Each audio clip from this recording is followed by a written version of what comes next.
مشکاۃ شریف جلد 2 صفحہ نمبر 426 میں آتا ہے کہ امیر المومنین سیدنا عمر بن خطاب رضی اللہ تعالیٰ عنہ فرماتے ہیں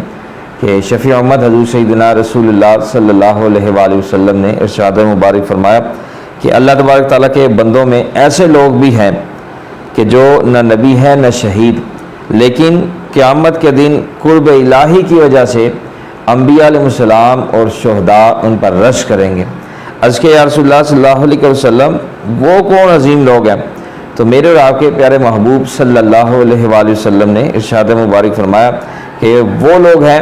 کہ جو اللہ تبارک و تعالیٰ کی رضا کے لیے آپس میں محبت کرتے ہیں، نہ ان میں کوئی رشتہ داری ہے نہ کوئی مالی فائدہ ہے، ان کے چہرے سراپا نور ہوں گے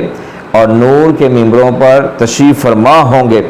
اور دوسرے لوگ خوفزدہ ہوں گے لیکن انہیں کوئی خوف نہ ہوگا، دوسرے لوگ غمگین ہوں گے لیکن انہیں کوئی غمگین نہ ہوں گے، لیکن وہ جو اللہ کے نیک بندے ہیں وہ غمگین نہیں ہوں گے۔